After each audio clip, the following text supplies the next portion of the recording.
ಸರಿ, ಒಂದು ದೃಶ್ಯವನ್ನ ಕಲ್ಪನೆ ಮಾಡ್ಕೊಳ್ಳೋಣ. ಒಬ್ಬ ವ್ಯಕ್ತಿ ಒಂದು ದೊಡ್ಡ ಜಲಪಾತ, ಬಹುಶಃ ಜೋಗದ ಹಾಗೆ, ಅದನ್ನ ನೋಡ್ತಾ ನಿಂತಿದ್ದಾರೆ. ಆಹಾ, ಆದ್ರೆ ಅದರ ಸೌಂದರ್ಯಕ್ಕೆ ಮರುಳಾಗೋ ಬದಲು ಅವರು ಹೇಳ್ತಾರೆ, ಛೇ ಎಂಥ ವ್ಯರ್ಥ ಅಂತ. ಕೇಳೋಕೆ ತುಂಬಾನೇ ವಿಚಿತ್ರ ಅಲ್ವಾ? ಹೌದು, ಆ ಮಾತನ್ನ ಹೇಳಿದವರು ಬೇರೆ ಯಾರೂ ಅಲ್ಲ, ಸರ್ ಎಂ ವಿಶ್ವೇಶ್ವರಯ್ಯ. ಕರೆಕ್ಟ್. ಅವ್ರಿಗ ನೀರಿನಲ್ಲಿ ಕಂಡಿದ್ದು ಸೌಂದರ್ಯ ಮಾತ್ರ ಅಲ್ಲ, ಅದರಲ್ಲಿ ಅಡಗಿದ್ದ ಶಕ್ತಿ. ಹೌದು, ಇಡೀ ನಾಡನ್ನು ಬೆಳಗಬಲ್ಲ ವಿದ್ಯುತ್, ಲಕ್ಷಾಂತರ ಎಕರೆಗೆ ನೀರುಣಿಸಬಲ್ಲ ಸಾಮರ್ಥ್ಯ. ಹಾಗಾಗಿ ಇವತ್ತಿನ ನಮ್ಮ ಈ ಚರ್ಚೆಯಲ್ಲಿ ನಾವು ಕೇವಲ ಒಬ್ಬ ಇಂಜಿನಿಯರ್ ಬಗ್ಗೆ ಮಾತಾಡ್ತಾ ಇಲ್ಲ. ಖಂಡಿತ ಇಲ್ಲ. ನಮ್ಮಲ್ಲಿರುವ ಹಲವು ವಿಡಿಯೋ ಆಕರಗಳನ್ನ ಬಳಸಿ ಒಬ್ಬ ದೂರದೃಷ್ಟಿಯುಳ್ಳ ಆಧುನಿಕ ಕರ್ನಾಟಕದ ನಿರ್ಮಾಪಕರ ಜೀವನವನ್ನ ನಾವು ಆಳವಾಗಿ ನೋಡಲಿದ್ದೇವೆ. ಸರಿಯಾಗಿ ಹೇಳಿದ್ರಿ. ಅವರನ್ನ ಕೇವಲ ಅವರ ನಿರ್ಮಾಣಗಳಿಂದ ಅಳೆಯೋದು ಸರಿ ಹೋಗಲ್ಲ. ಅವರ ಯೋಚನಾ ಲಹರಿ, ಅವರ ಆ ಕೈಗಾರಿಕೀಕರಣ ಇಲ್ಲವೇ ವಿನಾಶ, ಇಂಡಸ್ಟ್ರಿಯಲೈಸ್ ಆರ್ ಪೆರಿಶ್. ಹೌದು, ಆ ಘೋಷಣೆ, ಪ್ರತಿಯೊಂದು ಯೋಜನೆಯ ಹಿಂದಿದ್ದ ಅವರ ದೂರದೃಷ್ಟಿಯನ್ನ ಅರ್ಥ ಮಾಡಿಕೊಳ್ಳೋದೇ ನಮ್ಮ ಉದ್ದೇಶ. ಹಾಗಾದ್ರೆ ಅವರ ಆ ಅಸಾಧಾರಣ ದೃಷ್ಟಿಕೋನದ ಮೂಲದಿಂದಲೇ ಶುರು ಮಾಡೋಣ. ಅಂದ್ರೆ ಅವರ ಬಾಲ್ಯ. ಸರಿ. ಅವರ ಪಯಣ ಶುರುವಾಗಿದ್ದು ಚಿಕ್ಕಬಳ್ಳಾಪುರದ ಮುದ್ದೇನಹಳ್ಳಿಯಲ್ಲಿ. ತಂದೆ ಸಂಸ್ಕೃತ ವಿದ್ವಾಂಸರು, ತಾಯಿ ವೆಂಕಚಮ್ಮ. ತುಂಬು ಬಡತನದ ಕುಟುಂಬ. ಹೌದು, ಆ ಬಡತನವೇ ಅವರಲ್ಲಿ ಆ ಶಿಸ್ತು, ಆ ಸ್ವಾವಲಂಬನೆಯನ್ನು ತುಂಬಿದ್ದು ಅಂತ ನನಗನ್ಸುತ್ತೆ. ನಿಜ, ಆ ಆರಂಭಿಕ ಕಷ್ಟದ ದಿನಗಳೇ ಅವರಿಗೊಂದು ರೀತಿ ಅಡಿಪಾಯ ಹಾಕ್ಕೊಟ್ವು. ದೇಶಕ್ಕಾಗಿ ಏನಾದರೂ ಸಾಧಿಸಬೇಕೆಂಬ ಛಲವನ್ನ ತುಂಬಿದು. ಶಿಕ್ಷಣ ಒಂದೇ ಪ್ರಗತಿಯ ದಾರಿ ಅನ್ನೋದನ್ನ ಅವರು ತಮ್ಮ ಸ್ವಂತ ಜೀವನದಲ್ಲೇ ಕಂಡ್ಕೊಂಡಿದ್ರು. ಬೆಂಗಳೂರಿನ ಸೆಂಟ್ರಲ್ ಕಾಲೇಜಿನಲ್ಲಿ ಓದು, ಆಮೇಲೆ ಪೂನಾಗೋದ್ರು ಅಲ್ವಾ? ಹೌದು, ಪ್ರತಿಭಾ ವಿದ್ಯಾರ್ಥಿ ವೇತನ ಪಡೆದು ಪೂನಾ ಇಂಜಿನಿಯರಿಂಗ್ ಕಾಲೇಜಿಗೆ ಸೇರಿ ಅಲ್ಲಿ ಇಡೀ ಯೂನಿವರ್ಸಿಟಿಗೆ ಫಸ್ಟ್ ಚಿನ್ನದ ಪದಕದೊಂದಿಗೆ. ಹೌದು, ಇದು ಕೇವಲ ಶೈಕ್ಷಣಿಕ ಸಾಧನೆ ಅಲ್ಲ, ಇದು ಅವರ ಸಂಕಲ್ಪ ಶಕ್ತಿಯ ಒಂದು ದ್ಯೋತಕ. ಸರಿ, ಈ ಸಂಕಲ್ಪ ಶಕ್ತಿ ಅವರ ಮೊದಲ ಕೆಲಸದಲ್ಲಿ ಹೇಗೆ ಕಾಣಿಸ್ತು? ಪೂನಾದಲ್ಲಿ ಪದವಿ ಮುಗಿಸಿ ಬಾಂಬೆಗೆ ಬಂದಾಗ? ಖಂಡಿತವಾಗಿಯೂ. ಬಾಂಬೆ ಸರ್ಕಾರದಲ್ಲಿ ಸಹಾಯಕ ಇಂಜಿನಿಯರ್ ಆಗಿ ಸೇರಿದಾಗಲೇ ಅವರಲ್ಲಿದ್ದ ಆ ಆವಿಷ್ಕಾರಕ ಹೊರಬಂದ. ಖಡಕ್ವಾಸ್ಲಾ ಅಣೆಕಟ್ಟಿನ ವಿಷಯ. ಹೌದು, ಪೂನಾ ಬಳಿಯ ಖಡಕ್ವಾಸ್ಲಾ ಜಲಾಶಯಕ್ಕೆ ಸ್ವಯಂಚಾಲಿತ ಫ್ಲಡ್ ಗೇಟ್ಗಳನ್ನು ಕಂಡುಹಿಡಿದ್ರು. ಅಂದ್ರೆ ಜಲಾಶಯದಲ್ಲಿ ನೀರು ಅಪಾಯದ ಮಟ್ಟ ಮೀರುತ್ತಿದ್ದಂತೆ ತಾನಾಗಿಯೇ ಗೇಟ್ಗಳು ಓಪನ್ ಆಗಿ ಹೆಚ್ಚುವರಿ ನೀರನ್ನ ಹೊರಬಿಡೋ ತಂತ್ರಜ್ಞಾನ. ಅಂದಿನ ಕಾಲಕ್ಕೆ ಅದೊಂದು ಅದ್ಭುತ. ಖಂಡಿತ. ಆದ್ರೆ ಇಲ್ಲಿ ಒಂದು ವಿಷಯ ನನ್ನ ಗಮನ ಸೆಳೆಯಿತು.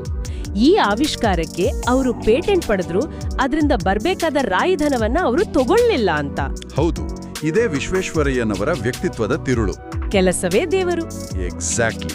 ಸಾರ್ವಜನಿಕ ಸೇವೆಗಾಗಿ ಮಾಡಿದ ಆವಿಷ್ಕಾರದಿಂದ ವೈಯಕ್ತಿಕ ಲಾಭ ಯಾಕೆ ಅನ್ನೋದು ಅವರ ಪ್ರಶ್ನೆ.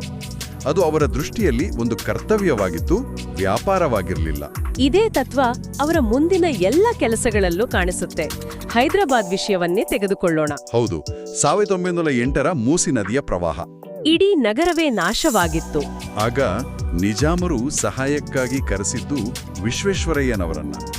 ಅವರು ಅಲ್ಲಿಗೆ ಹೋಗಿ ಕೇವಲ ತಾತ್ಕಾಲಿಕ ಪರಿಹಾರ ಕೊಡ್ಲಿಲ್ಲ, ಸಮಸ್ಯೆಯ ಮೂಲಕ್ಕೆ ಕೈ ಹಾಕಿದ್ರು. ಹೌದು, ನಗರದ ಭವಿಷ್ಯವನ್ನ ದೃಷ್ಟಿಯಲ್ಲಿಟ್ಕೊಂಡು ಉಸ್ಮಾನ್ ಸಾಗರ್ ಮತ್ತು ಹಿಮಾಯತ್ ಸಾಗರ್ ಅನ್ನೋ 2 ದೊಡ್ಡ ಜಲಾಶಯಗಳನ್ನ ಕಟ್ಟೋಕೆ ಒಂದು ನೀಲ ನಕ್ಷೆಯನ್ನೇ ಕೊಟ್ರು. ಇವತ್ತಿಗೂ ಆ ಅಣೆಕಟ್ಟುಗಳು ಹೈದರಾಬಾದ್ ನಗರವನ್ನ ರಕ್ಷಿಸ್ತಾ ಇವೆ. 100 ವರ್ಷಗಳ ನಂತರವೂ ಇದು ಅವರ ದೀರ್ಘಕಾಲೀನ ದೃಷ್ಟಿಗೆ ಒಂದು ಅತ್ಯುತ್ತಮ ಉದಾಹರಣೆ. ಸರಿ, ಇದು ಅವರ ವೃತ್ತಿಜೀವನದ ಒಂದು ಭಾಗ. ಆದ್ರೆ ಅವರ ನಿಜವಾದ ಆಟ ಶುರುವಾಗಿದ್ದು ಮೈಸೂರು ಸಂಸ್ಥಾನಕ್ಕೆ ಬಂದ ನಂತರ ಅಲ್ವಾ? ಹೌದು, 1909ರಲ್ಲಿ ಮುಖ್ಯ ಇಂಜಿನಿಯರ್, ಆಮೇಲೆ 1912ರಲ್ಲಿ ದಿವಾನರಾಗಿ. ಇಲ್ಲಿಂದ ಅವರು ಕೇವಲ ಯೋಜನೆಗಳನ್ನ ರೂಪಿಸಲಿಲ್ಲ, ಒಂದು ಇಡೀ ಪರಿಸರ ವ್ಯವಸ್ಥೆ ಅಥವಾ ಇಕೋಸಿಸ್ಟಮ್ ಅನ್ನೇ ಕಟ್ಟಿದ್ರು ಅನ್ಬೋದು. ಅತ್ಯುತ್ತಮವಾದ ಪದ ಬಳಸಿದ್ರಿ, ಪರಿಸರ ವ್ಯವಸ್ಥೆಯ ನಿರ್ಮಾಣ. ವಿಶ್ವೇಶ್ವರಯ್ಯನವರ ಯಶಸ್ಸಿನ ಮೂಲ ಮಂತ್ರವೇ ಅದು. ಬಿಡಿಬಿಡಿಯಾದ ಪರಿಹಾರಗಳ ಬದಲು. ಹೌದು, ಅವರು ಕೃಷಿ, ಕೈಗಾರಿಕೆ, ಶಿಕ್ಷಣ, ಆರ್ಥಿಕತೆ ಎಲ್ಲವನ್ನೂ ಬೆಸೆಯುವ ಒಂದು ಸ್ವಾವಲಂಬಿ ವ್ಯವಸ್ಥೆಯನ್ನ ಸೃಷ್ಟಿಸಿದ್ರು. ಇದಕ್ಕೆ KRSಗಿಂತ ದೊಡ್ಡ ಉದಾಹರಣೆ ಬೇಕಿಲ್ಲ. KRS ಅಂದ್ರೆ ಕನ್ನಂಬಾಡಿ ಕಟ್ಟೆ. ಇದ್ರ ಬಗ್ಗೆ ಎಲ್ಲರಿಗೂ ಗೊತ್ತು. ಆದ್ರೆ ಅದೊಂದು ಪರಿಸರ ವ್ಯವಸ್ಥೆಯ ಕೇಂದ್ರಬಿಂದು ಹೇಗಾಯ್ತು ಅದನ್ನ ಸ್ವಲ್ಪ ವಿವರಿಸಬಹುದೇ? ಖಂಡಿತ. ನೋಡಿ, KRS ಕೇವಲ ಒಂದು ಅಣೆಕಟ್ಟು ಆಗಿರ್ಲಿಲ್ಲ, ಅದು ಒಂದು ದೊಡ್ಡ ಯೋಜನೆಯ ಮೊದಲ ಹೆಜ್ಜೆ, ಮೊದಲ ಹಂತ. ಒಂದನೇದಾಗಿ ಅಣೆಕಟ್ಟಿನಿಂದ ನೀರ್ ಬಂತು. ಆ ನೀರು ಬರಡು ಭೂಮಿಯಾಗಿದ್ದ ಮಂಡ್ಯವನ್ನ ಫಲವತ್ತಾದ ನಾಡಾಗಿ ಪರಿವರ್ತಿಸಿತು. ಮುಖ್ಯವಾಗಿ ಕಬ್ಬು ಬೆಳೆಯಲು ಶುರು ಮಾಡಿದ್ರು. ಹೌದು, ಇದು ಮೊದಲನೇ ಹಂತ. ಎರಡನೇ ಹಂತ ರೈತರು ಬೆಳೆದ ಕಬ್ಬಿಗೆ ಮೌಲ್ಯವರ್ಧನೆ ಮಾಡೋದು, ಅಂದ್ರೆ ವ್ಯಾಲ್ಯೂ ಅಡಿಷನ್. ಅದಕ್ಕಾಗಿ ಮಂಡ್ಯದಲ್ಲಿ ಸಕ್ಕರೆ ಕಾರ್ಖಾನೆ. ಎಕ್ಸಾಕ್ಟ್ಲಿ, ಏಷ್ಯಾದ ಅತಿ ದೊಡ್ಡ ಸಕ್ಕರೆ ಕಾರ್ಖಾನೆ. ಇದರಿಂದ ರೈತರ ಬೆಳೆಗೆ ಒಳ್ಳೆ ಬೆಲೆ, ಸಾವಿರಾರು ಜನರಿಗೆ ಉದ್ಯೋಗ. ಮೂರನೇ ಹಂತ ಹಣಕಾಸು. ಕರೆಕ್ಟ್. ಈ ಇಡೀ ವ್ಯವಸ್ಥೆಗೆ ಬೇಕಾದ ಆರ್ಥಿಕ ಬೆಂಬಲಕ್ಕಾಗಿ ಸ್ಟೇಟ್ ಬ್ಯಾಂಕ್ ಆಫ್ ಮೈಸೂರು ಸ್ಥಾಪನೆ. ಓ, ಹೀಗೆ ಎಲ್ಲವೂ ಒಂದಕ್ಕೊಂದು ಬೆಸೆದುಕೊಂಡಿದೆ. ಅಣೆಕಟ್ಟು, ಕೃಷಿ, ಕೈಗಾರಿಕೆ, ಬ್ಯಾಂಕಿಂಗ್. ಇದೇ ವಿಶ್ವೇಶ್ವರಯ್ಯನವರ ಯೋಜನಾಬದ್ಧ ಅಭಿವೃದ್ಧಿ ಅಂದ್ರೆ ಪ್ಲಾನ್ಡ್ ಡೆವಲಪ್ಮೆಂಟ್ ಅನ್ನೋ ಪರಿಕಲ್ಪನೆ. ಅದ್ಭುತ.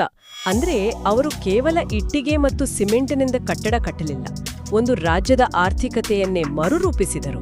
ಖಚಿತವಾಗಿ.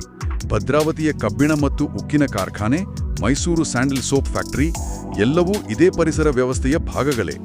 ಆದರೆ ಇಲ್ಲಿ ಒಂದು ಪ್ರಶ್ನೆ ಬರುತ್ತೆ. ಈ ಇಡೀ ವ್ಯವಸ್ಥೆಯನ್ನ ನಡೆಸೋಕೆ ಬೇಕಾದ ತಜ್ಞರು ಎಲ್ಲಿಂದ ಬರ್ತಾರೆ? ಹೌದು, ಮಾನವ ಸಂಪನ್ಮೂಲ ಅಥವಾ ಹ್ಯೂಮನ್ ಕ್ಯಾಪಿಟಲ್. ಈ ಪ್ರಶ್ನೆಯನ್ನ ಅವರು ಕೇಳ್ಕೊಂಡ್ರು. ಅದಕ್ಕೆ ಉತ್ತರವೇ ಶಿಕ್ಷಣ. ಹೌದು, ಅದಕ್ಕಾಗಿಯೇ ಅವರು ಶಿಕ್ಷಣ ಕ್ಷೇತ್ರದ ಕಡೆಗೆ ಗಮನ ಹರಿಸಿದ್ದು. ಮೈಸೂರು ವಿಶ್ವವಿದ್ಯಾಲಯದ ಸ್ಥಾಪನೆ 1916ರಲ್ಲಿ ಯಾವುದೇ ಭಾರತೀಯ ಸಂಸ್ಥಾನವೊಂದು ಸ್ಥಾಪಿಸಿದ ಮೊದಲ ವಿಶ್ವವಿದ್ಯಾಲಯ ಅದು. ಅದೊಂದು ಕ್ರಾಂತಿಕಾರಿ ಹೆಜ್ಜೆಯೇ ಸರಿ.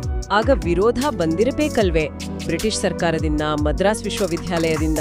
ಖಂಡಿತ ಬಂದಿತ್ತು. ಒಂದು ಪುಟ್ಟ ಸಂಸ್ಥಾನಕ್ಕೆ ಯಾಕೆ ಒಂದು ವಿಶ್ವವಿದ್ಯಾಲಯ ಅಂತ ಕೇಳಿದ್ರು. ಆದರೆ ವಿಶ್ವೇಶ್ವರಯ್ಯನವರು ಅವರು ನಾಲ್ವಡಿ ಕೃಷ್ಣರಾಜ ಒಡೆಯರ್ ಅವರಿಗೆ ಮನವರಿಕೆ ಮಾಡಿಕೊಟ್ರು.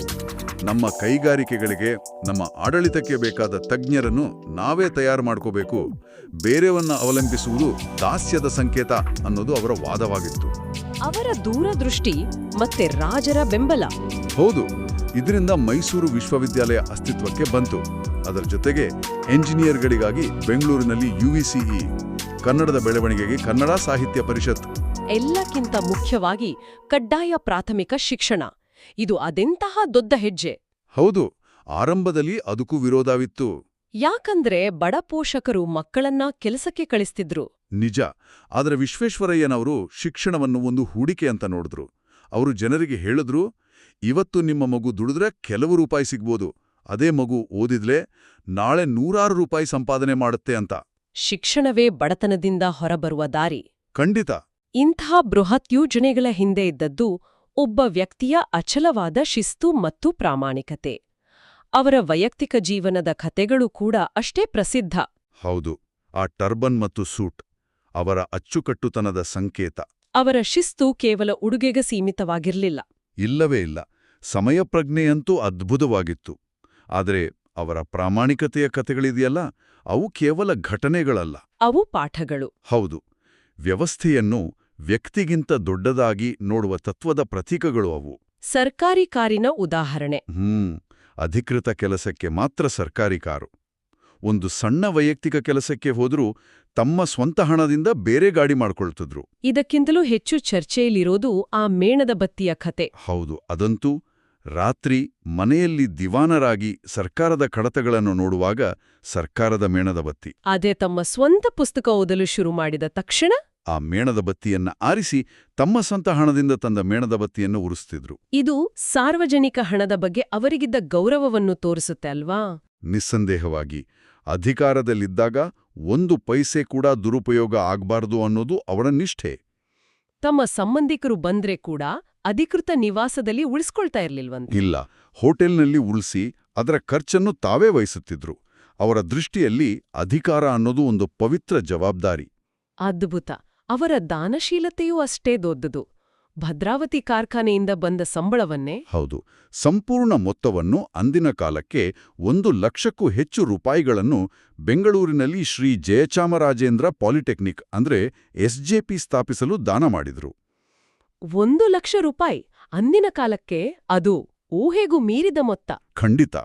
ಅವರಿಗೆ ಹಣ ಕೇವಲ ಒಂದು ಸಾಧನವಾಗಿತ್ತು, ಗುರಿಯಾಗಿರಲಿಲ್ಲ. ಗಳಿಸಿದ್ದನ್ನು ಸಮಾಜಕ್ಕೆ, ಅದರಲ್ಲೂ ಜ್ಞಾನಕೇಂದ್ರಗಳಿಗೆ ಹಿಂತಿರುಗಿಸಬೇಕು ಅನ್ನೋದು ಅವರ ನಂಬಿಕೆಯಾಗಿತ್ತು. ಹಾಗಾಗಿ ಅವರ ಬಗ್ಗೆ ಅನೇಕ ಕತೆಗಳು ಹುಟ್ಟುಕೊಂಡಿದೆ. ಹೌದು, ಅಮೆರಿಕನ್ ಇಂಜಿನಿಯರ್ಗಳು ಅವರ ವಿನ್ಯಾಸ ನೋಡಿ ಬೆರಗಾದ್ರು ಅನ್ನೋ ತರದ ಕತೆಗಳು. ಆದರೆ ಕೆಲವು ಆಕರಗಳು ಇವುಗಳಲ್ಲಿ ಕೆಲವು ಉತ್ಪ್ರೇಕ್ಷಿತ, ಅಂದ್ರೆ ಕಪೋಲ ಕಲ್ಪಿತ ಅಂತ ಹೇಳ್ತವೆ. ಇದೊಂದು ಮುಖ್ಯವಾದ ಅಂಶ. ಅವರ ವ್ಯಕ್ತಿತ್ವವನ್ನು ವೈಭವೀಕರಿಸಲು ಇಂತಹ ಕಟ್ಟುಕಥೆಗಳ ಅವಶ್ಯಕತೆ ಇದೆಯಾ? ಖಂಡಿತವಾಗಿಯೂ ಇಲ್ಲ. ಅವರ ನಿಜವಾದ ಸಾಧನೆಗಳೇ ಯಾವುದೇ ಕಟ್ಟುಕಥೆಗಿಂತ 1000 ಪಟ್ಟು ದೊಡ್ಡದು. ಅವರ ಕೆಲಸವೇ ಮಾತನಾಡುತ್ತದೆ. ಅದಕ್ಕೆ ಬೇರೆ ಯಾವುದೇ ಬಣ್ಣ ಬೇಕಿಲ್ಲ. ಒಟ್ಟಿನಲ್ಲಿ ಸರ್ ಎಂ ವಿಶ್ವೇಶ್ವರಯ್ಯ ಕೇವಲ ಒಬ್ಬ ಸಿವಿಲ್ ಇಂಜಿನಿಯರ್ ಆಗಿರ್ಲಿಲ್ಲ. ಅವರು ಒಬ್ಬ ಸಮಾಜದ ಇಂಜಿನಿಯರ್, ಒಬ್ಬ ರಾಷ್ಟ್ರ ನಿರ್ಮಾಪಕ. ಶಿಕ್ಷಣ, ಕೈಗಾರಿಕೆ, ಕೃಷಿ, ಆಡಳಿತ, ಬ್ಯಾಂಕಿಂಗ್ ಎಲ್ಲ ಕ್ಷೇತ್ರಗಳಲ್ಲೂ ತಮ್ಮ ಛಾಪು ಮೂಡಿಸಿದವರು. ಹೌದು. 1955ರಲ್ಲಿ ದೇಶದ ಅತ್ಯುನ್ನತ ಗೌರವ ಭಾರತ ರತ್ನ ಸಿಕ್ಕಿದ್ದು ಅತ್ಯಂತ ಸೂಕ್ತವಾದ ನಿರ್ಧಾರ. ಅವರ ಜನ್ಮದಿನವಾದ ಸೆಪ್ಟೆಂಬರ್ 15ನ್ನು ಇವತ್ತಿಗೂ ಇಂಜಿನಿಯರ್ಸ್ಗಳ ದಿನ ಅಂತ ಆಚರಿಸ್ತಿದ್ದೇವೆ. ಹೌದು.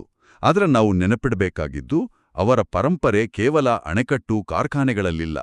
ಒಂದು ದೇಶವನ್ನು ಶಿಸ್ತು, ದೂರದೃಷ್ಟಿ ಮತ್ತು ಪ್ರಾಮಾಣಿಕತೆಯಿಂದ ಹೇಗೆ ಕಟ್ಟಬಹುದು ಅನ್ನೋದಕ್ಕೆ ಅವರ ಜೀವನವೇ ಒಂದು ಕೈಪಿಡಿ. ಅವರ ಭಾರತದ ಪುನರ್ನಿರ್ಮಾಣದಂತಹ ಪುಸ್ತಕಗಳು. ಆ ಪುಸ್ತಕಗಳು ಅವರ ಚಿಂತನೆಗಳ ಆಳವನ್ನ ಇವತ್ತಿಗೂ ನಮಗೆ ತೋರಿಸ್ತವೆ. ಹಾಗಾದ್ರೆ ಕೇಳುಗರು ಚಿಂತಿಸಲು ಒಂದು ಪ್ರಶ್ನೆಯೊಂದಿಗೆ ಈ ಚರ್ಚೆಯನ್ನ ಮುಗಿಸೋಣ. ಖಂಡಿತ. ವಿಶ್ವೇಶ್ವರಯ್ಯನವರು ಭಾರತಕ್ಕೆ ಯೋಜಿತ ಆರ್ಥಿಕತೆ ಅಂದ್ರೆ ಪ್ಲಾನ್ಡ್ ಇಕಾನಮಿ ಎಂಬ ಕಲ್ಪನೆಯನ್ನ ದೇಶದಲ್ಲಿ ಅದು ಅಧಿಕೃತ ನೀತಿಯಾಗುವುದಕ್ಕೆ ದಶಕಗಳ ಹಿಂದೆಯೇ ಪ್ರಸ್ತಾಪಿಸಿದ್ರು. ಇಂದಿನ ಈ ವೇಗದ, ಅನಿರೀಕ್ಷಿತ ಮತ್ತು ಕೆಲವೊಮ್ಮೆ ಅಸ್ತವ್ಯಸ್ತ ಜಗತ್ತಿನಲ್ಲಿ ಒಂದು ದೇಶವನ್ನು ಕಟ್ಟಲು ಅವರ ಕ್ರಮಬದ್ಧ, ದೀರ್ಘಕಾಲೀನ ಪರಿಸರ ವ್ಯವಸ್ಥೆ ನಿರ್ಮಿಸುವ ದೃಷ್ಟಿಕೋನದಿಂದ ನಾವು ಕಲಿಯಬೇಕಾದ ಪಾಠಗಳೇನಿರಬಹುದು?